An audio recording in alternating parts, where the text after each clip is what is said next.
pagtalakay ngayong araw na ito. Ito po ay medyo segue dun sa ating nakasanayan ng ilang mga linggo ay ating pinag-uusapan na prophecy. Ang pamagat ng ating tatalakayin ay pinakamataas na pagkatawag. Bakit pag-ibig ang dahilan ng ating pamumuhay at paglilingkod? So tayo ay nabubuhay sa ating spiritual o kristyanong pamumuhay at paglilingkod. Pero ano ang dahilan? Bakit tayo mayroong pamumuhay at mayroong tayong paglilingkod? Upang tayo ay pagpalain? Upang tayo ay gantimpalaan? Ano ang dahilan kung bakit tayo nabubuhay at naglilingkod sa espiritual? Dito sa ating pagtalakay ay pag-ibig ang dahilan na ating titingnan. At ito yung pinakamataas na pagkatawag natin. Lahat ng mga ginagawa natin ay naguugat sa ating pag-ibig. Pag-ibig sa Diyos. Ito man ay pagsamba, ito man ay pananalangin, ito man ay pagsunod, o kaya naman ito man ay pagkukwento ng mabuting balita sa iba. Pag-ibig ang siyang dahilan at ugat. Ang ganti ng pag-ibig. Makikita natin na dalawa ang ganti. Ang ibig sabihin ng ganti dito sa ating pag-uusapan. Yung isa ay gantimpala, yung isa naman ay parusa. Meron bang gantimpala ang pag-ibig at meron din bang kaparusahan kapag tayo ay pumalya na gawin ito? Sa James 1 verse 12, pinagpala ang taong nagtitiis ng pagsubok dahil kapag siya ay nasubok na, tatanggap siya ng putong ng buhay na ipinangako ng Panginoon sa kanila na umiibig sa Kanya. Sabi dito, ang putong ng buhay na ipinangako, ang crown of life na promised to those who loved Him. Sa mga umiibig sa Diyos ay merong ipinapangakong crown of life o yung buhay na walang hanggan. Kaya nga napakahalaga na tayo'y umibig sa Diyos. Sa James 2 verse 5, makinig kayo minamahal kong mga kapatid, hindi ba pinili ng Diyos ang mga dukha sa sanglibutang ito na mayayaman sa pananampalataya? Hindi ba pinili silang tagapagmana ng kahariang ipinangako niya sa mga umiibig sa Kanya? So, sabi dito, tagapagmana ng kahariang ipinangako. Mayroong kaharian na promised. Hindi lamang crown of life ang promised, kundi yung kingdom ay promised din. At may mga magmamana dito. Sino-sino sila? Mga umiibig sa Diyos. Kaya nga napakahalaga na tayo umibig sa Diyos. Kasi tayo ay tagapagmana ng kaharian niyang ipinangako. Sa 1 Corinthians 2 verse 9, subalit ayon sa nasusulat, ang mga bagay na inihanda ng Diyos para sa kanila na umiibig sa Kanya ay hindi nakita ng mga mata, hindi narinig ng tenga at hindi pumasok sa puso ng mga tao. At nandito ulit yung kahalagahan ng pag-ibig sa Kanya kasi ang mga umiibig sa Kanya ay pinaghandaan ng Diyos ng mga bagay na out of this world. Hindi pa naranasan ng sinuman, hindi pa nakita ng sinuman. Ang mga naghihintay na inihanda ng Diyos sa mga umiibig sa Kanya. Kaya muli, mahalaga yung pag-ibig sa Diyos. Kasi merong nagaantay na pabuya, kung ito man ay pabuya. Pero kalagayan nito na tiyak na ibibigay sa atin isang araw. At sinasabi pa nga niya sa sumunod na verse na ito ay ipinapakita sa atin. Yung pagtikim nito ay pinapakita ng Espiritu Santo habang tayo naglalakad sa Espiritu Santo. Kung ano yung pabuya na ito. Kung ano itong inihanda ng Diyos sa mga umiibig sa Kanya. Kaya magpatuloy tayong umiibig. Huwag tayong tumigil. Mga bagay na inihanda ng Diyos para sa kanila na umiibig sa Kanya. Madami. Kasi sinabi niya ay mga bagay. At ito ay nakahanda na. Isa pa sa Romans 8 verse 29, alam natin na ang lahat ng mga bagay ay magkakalakip-lakip na gumagawa para sa kabutihan ng mga umiibig sa Diyos. Sa kanila ng mga tinawag ng Diyos ayon sa Kanyang layunin. Ang mga umiibig sa Diyos ay mga tinawag ng Diyos para gumawa ng layunin mula sa Diyos. Pero kapag tayo ay umiibig sa Diyos, habang ating isinasagawa ang layunin ng Diyos sa buhay natin, habang nagpapatuloy tayo sa nilalayon ng Diyos sa atin, ay may mga bagay na nangyayari sa atin, mabuti at masama. Pero ano pa man ang mga bagay na ito ay magtatapos sa kabutihan. dahil tayo magpapatuloy na iibig sa Diyos, ano man ang magiging kalagayan natin, at magpapatuloy na ating isagawa yung layunin ng Diyos ng ating pamumuhay, ng ating pananatili. Kaya nga, merong kabutihan ulit ang pag-ibig sa Diyos sa mga nangyayari sa mga tao habang nagpapatuloy sila sa pag-ibig sa Diyos. 'Di ba? At ito ay kabutihan lamang. Ito ang bentahe or advantage. Ito yung edge o lamang ng mga umiibig sa Diyos. Ang lahat ng mga bagay ay para sa kabutihan kapag tayo ay umiibig sa Diyos. So, sa ilang mga verses na ito ay makikita natin kung gaano kahalaga ang umibig sa Diyos dahil napakabubuti ng mga gantimpala na naghihintay kapag tayo ay nagpapatuloy at magtatapos sa pag-ibig sa Diyos. Sa 1 Corinthians 16:22, yung isa namang ganti o parusa na mayroong kinalaman pa rin ang pag-ibig ng Diyos ay ito. Kung ang sino man ay hindi umiibig sa Panginoong Hesukristo, dahil ang Panginoong Hesukristo ay Diyos, siya ay Diyos na nagkatawang tao. So, kung sino man ay hindi umiibig sa Diyos, sumpain siya.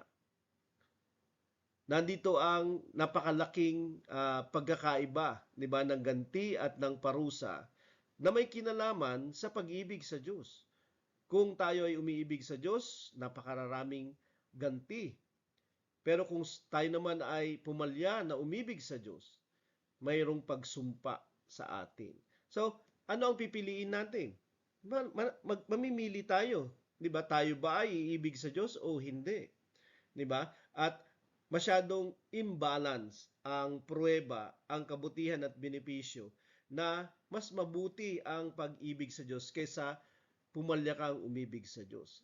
At nawa, ito yung palagi nating pinipili. Pero bakit sinabi itong 1 Corinthians 16 verse 22? Kasi mayroong tendency ang mga tao na hindi umibig sa Panginoong Diyos, sa Panginoong Hesukristo. At sinabi niya dito, hindi siya hindi siya nag-atubili na sabihin. Siya ay padalos-dalos na nagsabi na sumpain ang sino man na hindi umiibig sa Panginoong Hesukristo. So, ang pipiliin ko ay ang ibigin siya. Pero paano ang pag-ibig na sinasabi o nire-require ng Diyos sa kanya? So, yan ang ganti ng pag-ibig. Ang gantimpala kapag umiibig at ang kaparusahan kapag hindi umiibig sa Diyos. Ang Shema. Dito ay ating makikita kung paano natin siya iibigin at ano ang requirement na biblikal sa pag-ibig sa Diyos. Paano natin masasabi na we are loving the Lord according to His standard or requirement? Ang Shema. Ang Shema ay prayer umaga at gabi ng mga Hudyo. Lalong-lalo na ng mga Hudyo na relihiyoso. Ang ibig sabihin ng Shema ay pakinggan o dinggin, hear. Sa Mark 2 verse 29 to 30, nung may nagtanong sa Panginoong Hesus kung ano yung pinakamataas na utos, pinakamahalagang utos sa lahat ng kautusan, sa 613 na kautusan sa Old Testament para sa mga Hudyo, ay ito ang isinagot ng Panginoong Hesus. Ang pangunahin sa lahat ng mga utos ay ito. Pakinggan mo, Israel, ang Panginoon mong Diyos ay iisang Panginoon. Ibigin mo ang Panginoon mong Diyos ng buong puso mo at ng buong kaluluwa mo at ng buong pag-iisip mo at ang buong lakas mo. Ito ang unang utos. Ito daw yung unang utos at pangunahin na dapat pakinggan ng Israel na ang kanilang Panginoon ay Diyos na nag-iisang Panginoon. Okay? At ito na yung utos. Hindi lamang siya pakinggan, kundi siya ay ibigin. So, ito yung Shema. Pero pinaka mahalaga sa Shema na tinatawag o yung mga prayers na ginagawa ng mga Israelites ng umaga at ng hapon. Actually sa sa Deuteronomy chapter 6 at meron din sa Numbers, okay, ng Shema. Mahaba ito. Pero yung pinakamahalaga ay yung bungad. Pakinggan mo, O Israel. Hear, O Israel. Ang Panginoon mong Diyos ay isang Panginoon. The Lord your God is one Lord. Okay, hear, O Israel, the Lord your God is one Lord. Yan yung pinakamahalaga sa Shema. At madalas yan lang yung kanilang sinasabi na Shema. Pero actually, yung buong Shema ay hanggat sa ipagpatuloy yung iba pang mga verses following. Kasama sa Shema yung love the Lord your God with all your heart, with all your soul, with all your mind, and with all your strength. At sabi niya, this is the first of the commandments. Ito yung pinakauna sa lahat ng utos at pangunahin sa lahat ng utos. So, yan yung Shema. Hear, O Israel, ang Panginoon mong Diyos ay iisang Panginoon. Yan ang Shema. Diba? Kaya lang, sa pagpapatuloy ng Shema, nandito ang sinasabi niya na kinakailangan nilang palaging dasalin. Kinakailangan nila palaging ipaalala, hindi lamang sa Diyos, kundi sa kanilang mga sarili, na kanilang ibigin ang Panginoon nilang Diyos. Ng buong puso, buong kaluluwa, buong pag-iisip at buong lakas. Ito yung unang-unang utos. Di ba? At siyempre meron pang pangalawa, di ba? After this. At it relates to this, yung second na utos. Pero ito yung pinakauna. Kapag nagawa itong unang utos na ito, madali na lang gawin yung pangalawa. At itong dalawang mga utos na ito ay napakahalaga. Kasi kapag nagawa itong mga utos na ito, magagawa na raw lahat yung kautusan. So Mark 2 verse 29 to 30, di ba? At ito ay sipi o galing sa Deuteronomy chapter 6. Pag-ibig na buong puso, buong kaluluwa, buong pag-iisip, buong lakas. Okay? Sa puso natin nandun yung ating emotions. Okay, dito rin tayo nagde-decide para sa moralidad. Sa kaluluwa ay nandun yung ating mga desires. 'Di ba? Nandun yung ating sa pag-iisip, nandun yung ating decisions. Okay? Sa ating mga pag-iisip, yung ating kalooban. Yung buong lakas at syempre nandun yung action, 'di ba? Nandun yung interaction. At ang sinasabi ng Panginoon dito ay ibigin natin yung Panginoon sa lahat ng aspeto ng ating pagkatao, sa lahat ng mga kaparaanan natin at mga kalagayan natin. Ibigin ang Diyos ng lahat ng meron ka at lahat ng ikaw. Ito yung pinakaunang utos. At ito ay may kinalaman sa tao at sa Diyos. Kung ito ay kautusan, commandment ito ay kinakailangan. Diba? At kinakailangan siyang sundin, kinakailangan siyang gawin. At sa ating pagsasagawa nito, tayo ay nakakagawa. Nagaganap natin yung ating pagkatawag. We are called to love the Lord our God with all our hearts, all our souls, all our minds, and all our strengths. At ito yung pinaka sa lahat ng ating pagkatawag, pinakasukdulan, pinakamataas sa ating mga pagkatawag. Ang ibigin ng Diyos natin ng lahat ng meron tayo at lahat ng tayo. Love the Lord with everything that you have and everything that you are. Sa Deuteronomy 7 verse 9, isipin ninyo na ang Panginoon na inyong Diyos ay iisang Diyos. Matapat siya, tinutupad niya ang kanyang kasunduan hanggang sa mga salinlahin ng mga nagmamahal sa kanya at sumusunod sa kanyang mga utos. So sabi niya, matapat ang Diyos at tutupad sa kanyang kasunduan sa tipan na kanyang ipinagkasundo sa atin. Dito ay sa mga Israelita.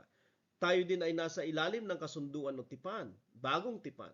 Pero sabi niya, matapat siya at tutupad sa kanyang kasunduan, sa kanyang tinuran na kanyang gagampanan sa ating kasunduan or tipan, kung tayo ay magpapatuloy na magmamahal sa kanya. At syempre kapag minamahal natin siya, susunod tayo sa kanyang mga kautusan. Kasi hindi tayo susunod sa kautusan dahil sa kinakailangan natin ng mga bagay-bagay na ang Diyos lang yung makapagbibigay. Dahil sa natatakot tayo sa Diyos, baka magalit. O kaya naman, dahil sa nagbibigay ang Panginoon Diyos sa atin, kaya tayo ay susunod sa Kanya. Hindi, tayo ay nagmamahal sa Kanya. Yun yung unang-una na magiging punot dulo ng ating pagsunod sa Kanyang mga utos. Dahil tayo ay nagmamahal sa Kanya. At kapag ganun yung nakikita niya sa atin, na ginagawa natin lahat ng magagawa natin upang siya ay mahalin natin, sabi niya dito siya ay magiging matapat at tutupad sa Kanyang ipinangako. So yan yung Shema. Nandoon ang requirement of loving the Lord.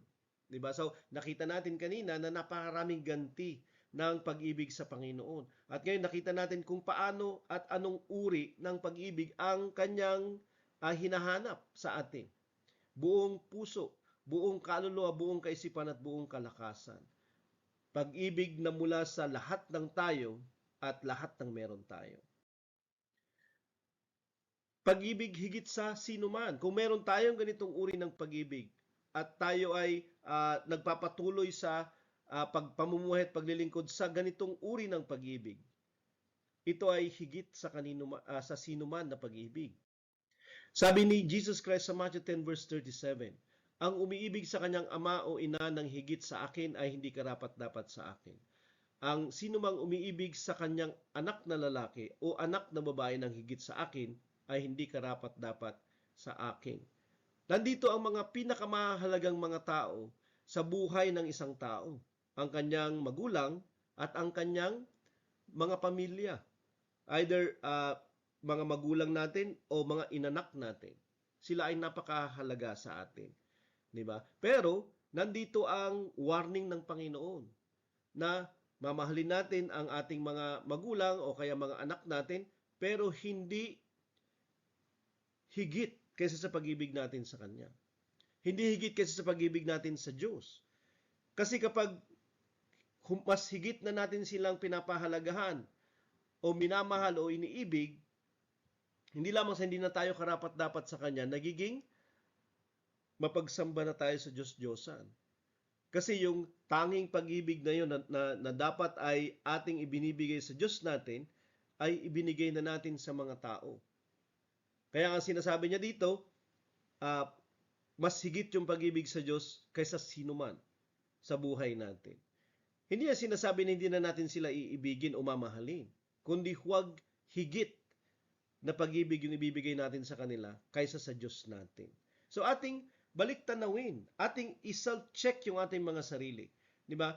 Paano natin tinitingnan yung mga mahalagang mga tao sa buhay natin in comparison with our God? Tayo pa rin ba ay susunod?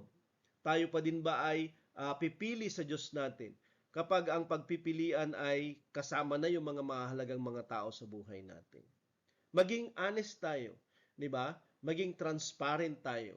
Kasi tinitingnan ng Panginoon tayo sa ating pag-ibig sa Kanya at ikinukumpara niya ito sa pag-ibig at pagturing natin sa mga taong mahalaga sa atin. Sa Luke 14 verse 26, ang sino mang pumarito sa akin na hindi napupuot sa kanyang ama at ina, asawang babae at mga anak, mga kapatid na lalaki at babae, maging sa sarili niyang buhay, hindi maaaring maging alagad ko. Sabi niya kanina, hindi karapat-dapat sa akin ang mayroong mas higit na pag-ibig sa tao kaysa sa akin, sa Diyos.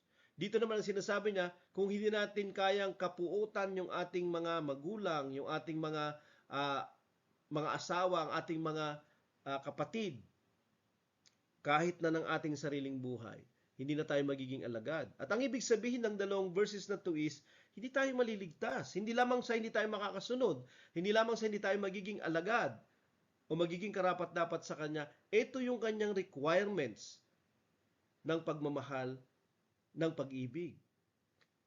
Na hindi niya sinasabi na kapuotan natin, pero we have to love the Lord more unless yung mga tao, sino man sila sa buhay natin. At kung hindi natin kayang gawin ito, or hindi ito yung ating pamamaraan, tayo hindi pwedeng maligtas at hindi tayo maging alagad at hindi tayo pwedeng magpatuloy sa Panginoon. Mahirap na katotohanan, hindi lamang na malaman, lalo na kung ating i-apply na, kung atin nang lulunukin ang salita. Di ba magiging mapait?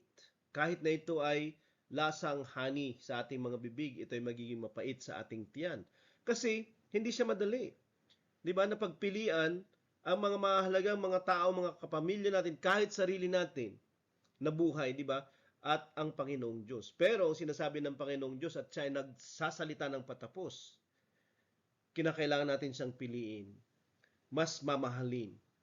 Iibigin siya ng pinakamataas na pag-ibig na mayroon tayo kaysa sino pa man.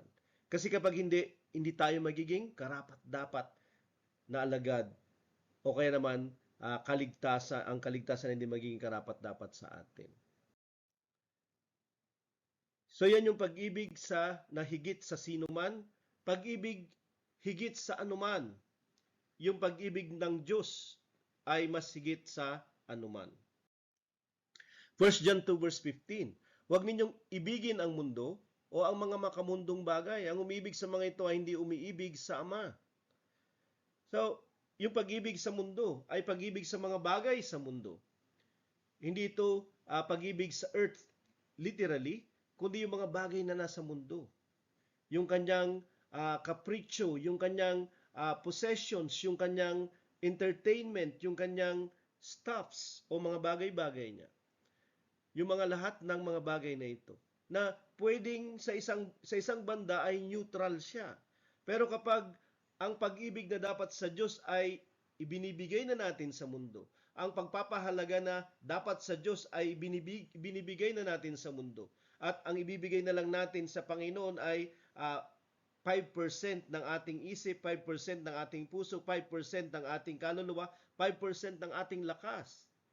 Kasi lahat ng ating mga 95% ay nandun na sa mga bagay-bagay, mga kalagayan, mga ambisyon, mga ginugusto na meron na magkaroon tayo sa mundo.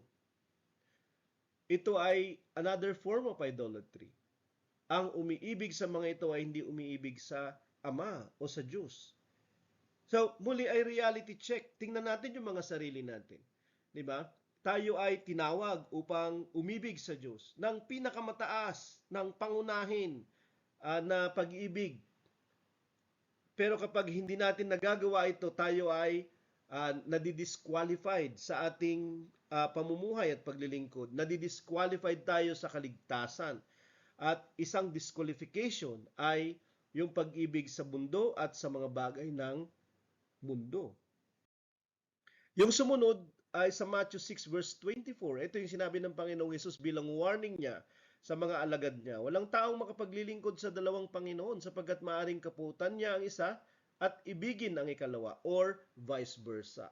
'Di ba? Maaring maging tapat siya sa isa at pawalang halaga ang ikalawa. Hindi kayo makapaglilingkod sa Diyos at sa kayamanan. At yung term na ginamit niya dito sa kayamanan ay mammon, or para daw siyang Panginoon ng kayamanan o Diyos ng kayamanan. Kasi pwedeng maging Diyos ang yaman.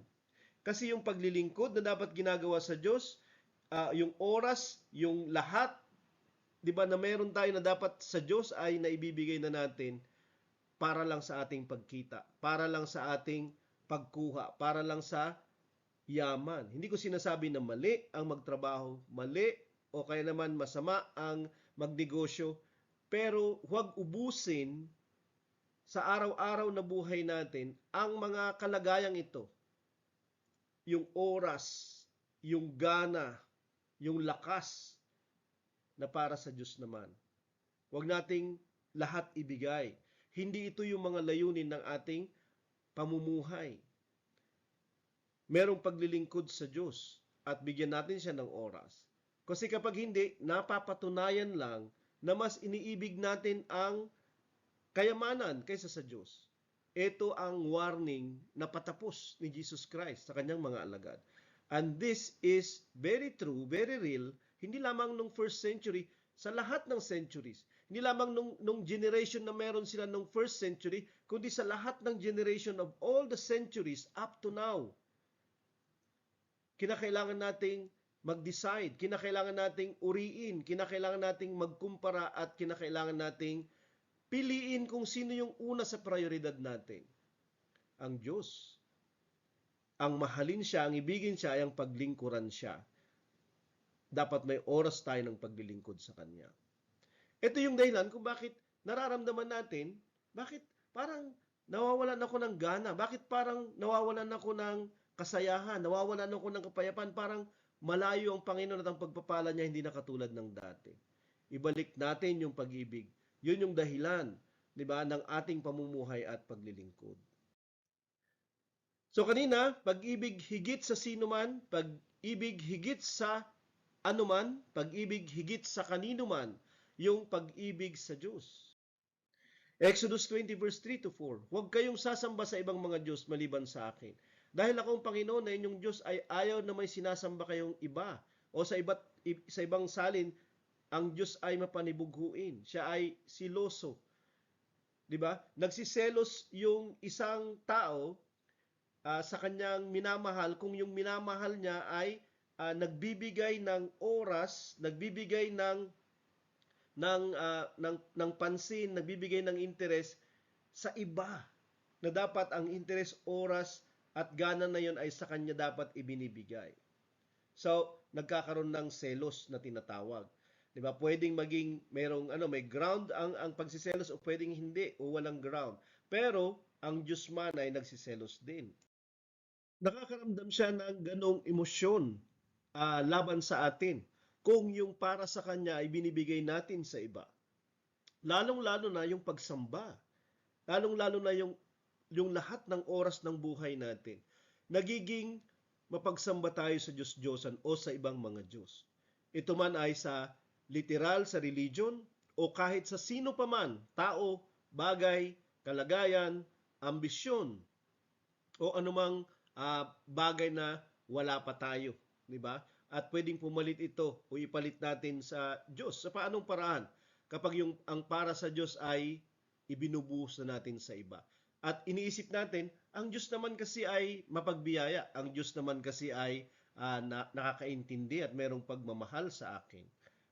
Nandito ang kanyang mga patapos na sinasabi. Huwag kayong sasamba sa ibang mga Diyos maliban sa akin.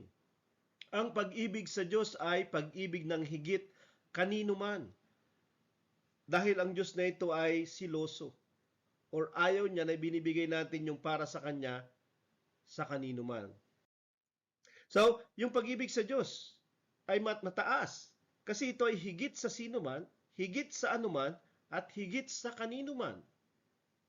Atin ulit salaminin yung ating mga sarili. Atin ulit uriin yung ating mga sarili.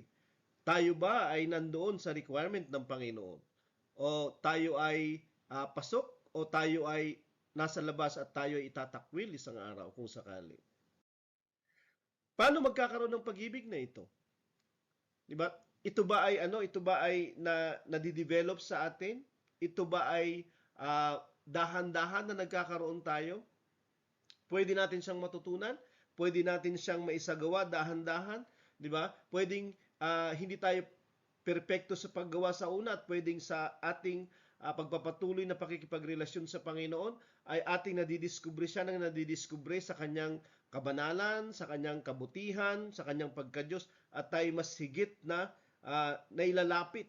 Tayo ay mas nagiging intimate sa Kanya at passionate sa Kanya. At eventually pwedeng maging mas iniibig natin siya habang tayo nagpapatuloy. Mas higit pa kaysa nung nagsimula tayo. Pero ano yung paraan na sinasabi ng scriptures na pwede tayong magkaroon ng ganitong uri ng pag-ibig? Pag-ibig ng buong puso, buong kaluluwa, buong kaisipan, buong kalakasan. Sa 1 John 4 verse 19, umiibig tayo sa Diyos dahil siya ang unang umibig sa atin. Umiibig tayo sa Kanya ngayon. Sabi ni Apostle John sa mga sinulatan niya ditong Christians, hindi dahil sa ito ay nag-originate sa atin nung una, kundi ito ay nag-originate dun sa pag-ibig na nakita natin sa Kanya. Yung pag-ibig na Kanyang isinalarawan sa atin. Di ba? Ang bugtong na anak niya ay Kanyang ipinadala, isinugo sa atin dahil sa pag-ibig na ito. At siyempre, ito ay agape, di ba? So, siya ay unang umibig sa atin, kaya tayo umiibig sa Kanya. Yung nagpasimula nung love story na ito ay siya. Siya yung nag-initiate. At tayo yung nagpapatuloy. Siya yung una at sinasalamin natin. Reflection tayo ng Kanyang pag-ibig. Paano niya tayo inibig? Nung ipinadala niya ang Kanyang bugtong na anak. Diba? Upang mamatay, upang malibing at mabuhay ulit para sa ating kapatawaran, buhay na walang hanggan, at pagpasok sa Kanyang kaharian, sa Kanyang kaligtasan. Dahil sa halimbawa ng pag-ibig ng Diyos, magkakaroon tayo ng pag-ibig na ito. At yung halimbawa niya ay yung crucifixion. Yun yung mabuting balita. Sa Deuteronomy 30 verse 6, tutuliin ng Panginoon mong Diyos ang iyong puso at ang mga puso ng iyong lahi para mahalin mo ang Panginoon ng buong puso't kaluluwa at upang mabuhay ka. Sa paanong paraan pwedeng mamahalin o kaya iibigin ang Panginoon ng buong puso't kaluluwa? Dahil sa circumcision ng Panginoong Diyos sa ating puso. Siyempre, alam natin ang circumcision, 'di ba? Hindi puso yung sinicircumcise. Pero dito sinasabi niya na mayroong circumcision of the heart. At dahil doon, tayo ay nagkakaroon ng pag-ibig. Kaya na natin siyang mahalin ng buong puso at kaluluwa. Puso at kaluluwa. So, ang circumcision ay pagbabago. Okay? Kasi kapag na-circumcise yung part na yon ng ating reproductive system, lalo na sa mga lalaki, ito ay nagbabago, di ba? At ito ay ginagawa dahil pumapasok ang mga Israelita sa tipan sa Diyos. Sa Romans 2 verse 29, natapat ang tunay na Hudyo ay ang Hudyo sa kalooban at ang tunay na nasa pagtutuli ay sa puso, sa espiritu, at hindi ayon sa titik ng kautusan. Ang papuri sa Kanya ay hindi mula sa tao kundi mula sa Diyos. So nandito yung pagtutuli ng puso at ito pala ay pagtutuli sa espiritu. Yung bagong pamamaraan ng pagtutuli ay spiritual. Hindi ito natural by race, kundi spiritual by grace. Ito yung pagpili ng Panginoon sa bagong tipan ng kung sino yung mga susunod sa Kanya at pagpapalain niya dahil doon. At ang mga Hudyo ay ganito yung kalagayan niya. Pero ang kalagayan na ito ay kahit hindi na Hudyo, kahit sa mga Gentiles. 'Di ba? Kasi sila ay meron na ring pagtutuli sa puso. 'Di ba? At ito ay nangyayari sa bagong kapanganakan. Tayo ay tumatanggap ng bagong espiritu at ginagawa niya tayong mga bagong mga nilikha, bagong tao. Sa Romans 5 verse 5, hindi tayo pinapahiya ng pag-asa sapagkat ang pag-ibig ng Diyos ay binuhos sa ating mga puso sa pamamagitan ng banal na Espiritu na pinagkaloob sa atin. Nung tayo pinagkalooban ng Espiritu Santo, ibinuhos din sa atin ang pag-ibig. Okay? Binuhos sa atin yung pag-ibig ng Diyos. Dahil sa Espiritu Santong ibinigay o ipinagkaloob sa atin. Kaya kung gusto natin na magkaroon ng pag-ibig ng Diyos, ay hindi lamang tingnan natin yung ginawa ni Jesus Christ, kundi upang maipabuhay natin ang pag-ibig na ito, ay kinakailangan nating tanggapin ang Espiritu ng Diyos. Ezekiel 36 verse 26 to 27, bibigyan ko kayo ng bagong puso at bagong espiritu, at ang matitigas ninyong puso ay magiging pusong masunurin. Ibibigay ko rin sa inyo ang aking espiritu para maingat ninyong masunod ang mga utos ko at mga tuntunin.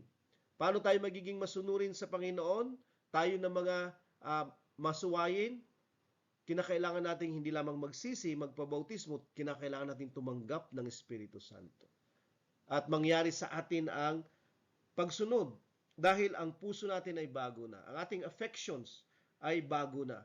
'Di ba? Dahil bibigyan niya tayo ng bagong espiritu. Hindi to bagong puso as in yung heart talaga na organ, kundi espiritu yung ibibigay sa atin. At ito yung spiritual na pagtutuli. At dahil dito, yung puso natin, yung affection natin ay mayroon ng bagong magagawa. Kung hindi tayo makasunod dati, tayo makakasunod na. May ibig na natin ang Panginoon ng buong puso at kaluluwa natin. Galatians 5 verse 22 to 23, ang bunga ng Espiritu ay pag-ibig. Okay? At yun yung bunga ng Espiritu, pag-ibig. Yun yung dadalhin niya sa atin para pakinabangan natin at ng mga tao sa paligid natin. At yung iba pang mga sumusunod na mga katangian dito, ang kagalakan, kapayapaan, pagtitiis, kagandahang loob, kabutihan, pananampalataya, kaamuan, pagpipigil sa sarili ay mga flavors of love. 'Di ba? Kasi singular yung bunga ng Spirit at tila baga love lang ang bunga ng Espiritu dito. Ito din yung tinatapik ni Paul sa 1 Corinthians 13. Kaya nga yung bagong kapanganakan, ito ay nagbibigay sa atin ng pag-ibig ng Diyos. Yung halimbawa ng pag-ibig ng Diyos ay yung kanyang ipinakitang pagbibigay ng kanyang sarili sa krus. Sa 1 John 3 verse 1, pag-isipan ninyo kung gaano kadakila ang pag-ibig ng Ama sa atin. Tinawag niya tayo mga anak niya. At tunay na nga tayo mga anak niya. Kaya hindi tayo nakikilala ng mga tao sa mundo dahil hindi nila kilala ang Diyos. At ito yung isa pang paraan. Dahil tayo inibig ng Ama nung tinawag niya tayong mga anak. Romans 8 verse 15, Ito ay sapagkat hindi kayo tumanggap ng espiritu na magdadala sa inyo sa muling pagkaalipin sa takot. Subalit ang tinanggap ninyo ay ang espiritu ng pag-ampon, spirit of adoption, at naging anak tayo ng Panginoon sa pamamagitan nito, yung Espiritu Santo. Diba? Naging kabahagi tayo dun sa pamilya niyang malaki. At siya yung ating Ama, tinatawag na Ama, simula nung tayo magsitanggap ng Espiritu Santo. So, yung pag-aampon, ito ay ang pagbibigay sa atin ng pag-ibig ng Diyos nung tinawag niya tayong mga anak. Diba? Tayo iniibig niya. So, sa ganitong paraan, nagkakaroon tayo ng pag-ibig ng Diyos. Ipinapakita ng kanyang halimbawa, ibinibigay ng kanyang bagong kapanganakan, at ng pagtawag niya sa atin sa kanyang pamilya bilang mga anak. So, nangyari sa atin lahat yan. Okay? Tayo ay ready na magmahal at umibig sa Diyos kasi yung pag-ibig niya ay sumasa atin na. Bunga ng pag-ibig sa Diyos. Ito ang bunga ng pag-ibig na ito kung tayo ay magpapatuloy sa pag-ibig na ito. Tinanggap natin siya to give, to share yung love na ito. Hindi to keep just for ourselves. Mark 2 verse 29 to 30, di ba itong pag-ibig na ito na pangunahin sa lahat ng utos ay sa Diyos natin uunahin. Iibigin natin siya una ng buong puso, buong kaluluwa, buong pag-iisip at buong lakas. Sa verse 31, ang ikalawang utos ay tulad nito. Ibigin mo ang iyong kapwa tulad sa iyong sarili. At sabi niya, walang ibang utos na higit na dakila sa mga ito. Yung dalawang utos na ito, mas mataas sila sa lahat ng kautusan, sa lahat ng 613 na kautusan. Sa Matthew 22 verse 40, yun pa din yung pinag-uusapan dito. Ang buong kautusan ni Moses at ang mga isinulat ng mga propeta ay nakasalalay sa dalawang utos na ito. So, yung kautusan ni Moses at mga sinulat ng propeta, yan yung buong Old Testament. At nakasalalay yung buong kautusan, 613, sa dalawang utos. Na, ano yung una? Love your God with all your heart, with all your soul, with all your mind, with all your strength, and love others as yourself. Yung automatic, yung matik na magiging bunga nito ay mahalin natin yung kapwa natin, mamamahal natin yung kapwa natin, at merong malaking pagpalya ng pagmamahal sa kapwa at sa sarili, ng tamang pagmamahal kung hindi natin minamahal muna ang Diyos natin. Hindi pwedeng nauuna yung tao at yung sarili sa pag-ibig, tapos pangatlo ang Diyos. Kasi hindi natin maiibig ng nararapat yung ating mga sarili at yung kapwa natin kung hindi nauuna ang Diyos na iibigin natin. So, yun yung unang-una sa lahat ng kanyang mga bunga. At kung mahal natin yung kapwa natin, hindi na mahirap na sila ay pagsakripisyuhan.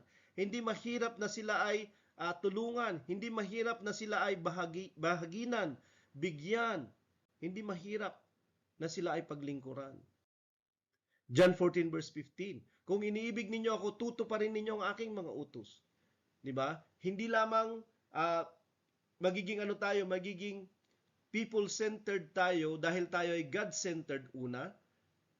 Magiging people-focused din tayo at magiging word-minded tayo.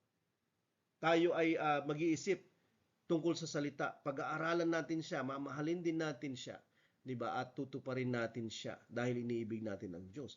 Kahit yung pagtupad sa mga utos ng Diyos ay dahil sa pag-ibig na sa Panginoon, 'di ba? Hindi yung ang pag-ibig sa Diyos ay ito yung pagtupad. Hindi lang.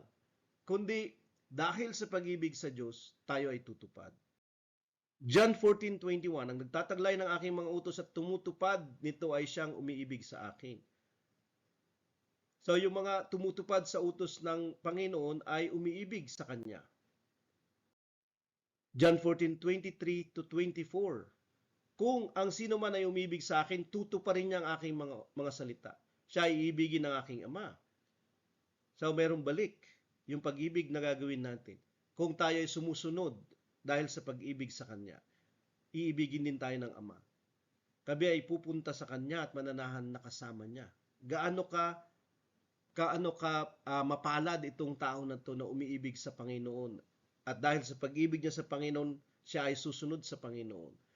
Sabi niya, nandun yung Ama at Anak sa buhay nitong tao nito at sa paglilingkod niya. Ang hindi umibig sa akin ay hindi tumutupad sa aking mga salita. Automatic din yon, matik yon. Kapag hindi sumusunod yung tao dahil hindi siya umiibig sa Panginoon, kaya hindi siya sumusunod. Kasi ang bunga na matik ng pag-ibig sa Panginoon ay pagsunod. Sa 1 John 5 verse 3, dahil ang tunay na umibig sa Diyos ay sumusunod sa kanyang utos at hindi naman mahirap sundin ang kanyang mga utos.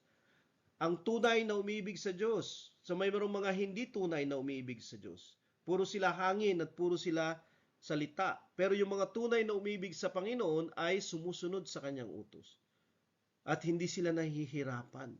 Kasi kasayahan nilang sumunod. Kasi kagalakan nilang gawin yung kalooban ng kanilang Diyos na minamahal. Yan yung bunga ng pag-ibig sa Diyos. Ito ay matik na nararanasan natin at naipaparanas natin sa iba. John 13 verse 34 to 35, isang bagong utos ang ibinibigay ko sa inyo. Kayo ay mag-ibigan sa isa't isa. Kung paanong inibig ko kayo ay gayon din naman kayo mag-ibigan sa isa't isa. Sa pamamagitan nito ay malalaman ng mga tao na kayo'y aking mga alagad. Ito ay kung may pag-ibig kayo sa isa't isa. Napaka paulit-ulit mag-ibigan sa isa't isa. Di ba? Mag-ibigan sa isa't isa. Mag-ibigan sa isa't isa. May pag-ibig sa isa't isa. Bakit? Kasi ito'y bagong utos. Ito yung utos na pwede nating magawa kung tayo ay may pag-ibig sa Diyos. Di ba? Yung masunod din natin yung mag-ibigan sa isa't isa.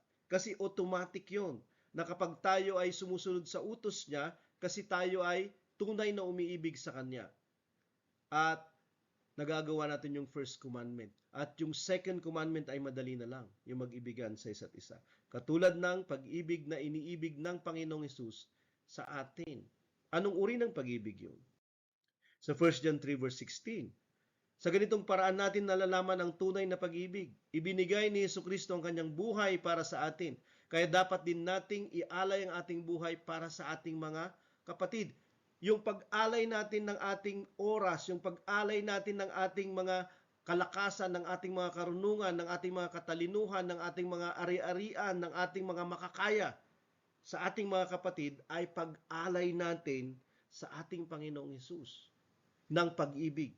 Dahil ang ating kapatiran ang bumubuo ng simbahan at ang simbahan ay ang katawan ng Panginoon. At anuman yung ginagawa natin sa kanyang katawan, sa pinakamaliliit sa mga kapatid niya ay ginagawa natin sa Kanya. Hindi mahirap alayan si Kristo kapag minamahal natin siya, iniibig natin siya. Diba? Kasi ito ay salamin ng pag-ibig ni Kristo na nakikita natin at naiintindihan natin. At therefore ito ay translated sa ating relationship sa ating kapatid o sa ibang mga tao sa paligid natin for that matter. 1 John 4 verse 20 to 21, ang nagsasabing mahal niya ang Diyos. Iniibig niya ang Diyos, ngunit napuput naman sa kanyang mga kapatid ay sinungaling. So ito yung mga pansala kung sakali, pang filter. Paano natin masasabi na mahal natin ang Diyos? Kasi mahal natin ang kapatiran. Kasi kapag napuput tayo sa ating mga kapatid, sabi niya sinungaling tayo kung sinasabi nating mahal natin ang Diyos. Dahil kung ang kapatid niya mismo na nakikita niya ay hindi niya mahal, paano pa kaya niya magagawang mahalin ang Diyos na hindi naman niya nakikita? Dahil nga ang kapatiran, sila yung bumubuo ng katawan ng Panginoon, ng simbahan. At ang presensya niya ay nandoon. At anumang bagay na gawin natin sa kapatiran ay ginagawa natin sa Kanya. Kaya nga kapag mamahalin natin yung kapatiran, tayo ay nagmamahal sa Diyos, sa Panginoong Hesus. Kaya ito ang utos na binibigay sa atin ni Kristo. Ang taong nagmamahal sa Diyos ay dapat ding magmahal sa kanyang kapatid. Kung nagmamahal tayo sa Diyos, magmamahal tayo sa ating kapatid. Ito yung right away mangyayari sa ating kalagayan at relasyon sa kapatiran. Gaano kahalaga ang church sa iyo? Gaano kahalaga? Dahil sa meron tayong nakukuha sa church o dahil sa tayo ay nagpapala sa simbahan? Dahil dapat nating minamahal ang kapatiran. 1 John 5 verse 1 to 2. Ang sino mang sumasampalataya na si Jesus ang Kristo ay anak ng Diyos. Ang sino mang umiibig sa Ama ay umiibig din sa kanyang anak. Umiibig din sa kanyang mga anak. At sino yung mga anak ng Diyos? Ay hindi lamang si Jesus, kundi lahat ng mga naligtas. Sa ganitong paraan natin malalaman na iniibig natin ang mga anak ng Diyos. Kung minamahal natin ang Diyos, sinusunod natin ang kanyang mga utos. At ang utos niya ay magmahalan tayo, mag-ibigan tayo. Di ba? At nagmumula yun, nag-uugat yun sa ating pagmamahal sa Diyos. Kapag mahal natin ang Diyos, ang Ama, iibigin natin ang kanyang mga anak, ang kanyang simbahan. Mas higit, di ba? Kaysa sa iba pang relationship natin or kahit sa sarili nating pamilya. Di ba? Yun yung sinasabi ng Panginoong Hesus nung sinabi niya dun sa taong kausap niya na sinasabing hinahanap ka ng iyong nanay, hinahanap ka ng mga kapatid mo. Sabi ng Panginoong Hesus, sino yung aking ina, sino yung aking mga kapatid, silang nakikinig at gumagawa ng salita. 1 John 4 verse 11 to 12. Kung ganoon na lamang ang pag-ibig ng Diyos sa atin, binigay niya ang kanyang bugtong na anak, di ba, namatay para sa ating kapatawaran at kaligtasan.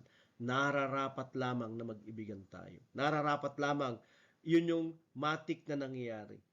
Di ba? Hindi yung baka mag-ibigan tayo or kinakailangan pang ipakisuyo sa atin na mag-ibigan tayo. Hindi, tayo ay mag-iibigan. Kung alam natin at naiintindihan yung pag-ibig ng Diyos sa atin na ganun na lamang. Ano pa yung sinabi niya? Wala pang tao na nakakita sa Diyos. Ngunit kung nagmamahalan tayo, ang Diyos ay sumasa atin at lubos na natupad ang kanyang pag-ibig sa atin. Wala pang nakakita sa Diyos.